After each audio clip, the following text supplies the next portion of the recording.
حدیث مبارکہ میں آتا ہے کہ حضور علیہ صلوۃ والسلام نے فرمایا تو میں اپنی امت میں ایسے لوگوں کو جانتا ہوں جو قیامت کے دن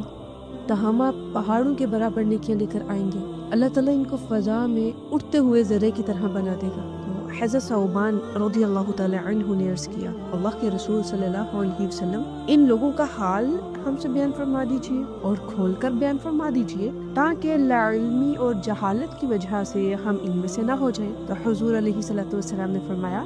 جان لو کہ وہ تمہارے بھائیوں میں سے ہی ہوں گے، وہ تمہاری قوم میں سے ہی ہوں گے، وہ بھی راتوں کو اسی طرح عبادت کریں گے جیسے تم عبادت کرتے ہو، لیکن وہ ایسے لوگ ہوں گے کہ جب وہ تنہائی میں ہوں گے تو حرام کاموں کا ارتکاب کریں گے۔ آپ یوں سمجھ لیجئے کہ جس وقت سے ہم گزر رہے ہیں یہ وقت انتہائی پرفتن ہے، یہ دور انتہائی پرفتن ہے، اور یہ سوشل میڈیا اس نے آج ہم سے ہماری تنہائیاں جو ہیں وہ چھین لی ہیں اور ہماری تنہائیوں کی پاکیاں چھین لی ہیں۔ ہماری نیو جنریشن گروہ در گروہ ان اعمال کی طرف جا رہی ہے جن اعمال سے آقا دو جہاں صلی اللہ علیہ وسلم نے منع بھی فرمایا اور ناراضگی کا اظہار بھی فرمایا۔ آپ دیکھیں کہیں ایسا تو نہیں کہ جب محشر کے میدان میں نامہ اعمال کھولا جائے گا تو اس نامہ اعمال میں سے ہماری تنہائیوں میں کہیں پہ فیس بک گر رہی ہے، کہیں پہ یوٹیوب، کہیں پہ فحاشی، کہیں پہ کچھ۔ اس لیے کوشش کریں کہ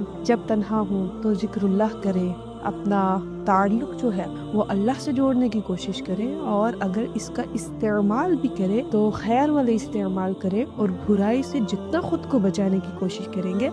جتنا تقوی اختیار کریں گے، اللہ رب العزت اتنا ہی ہمارے لیے راہوں کو بھی آسان فرما دے گا اور رزق کے دروازے بھی کھولتا چلا جائے گا۔ لیکن اپنے آپ کو ان بیماریوں سے، ان بے حیائیوں سے، ان فحاشیوں سے بچا کے رکھنا ضروری ہے۔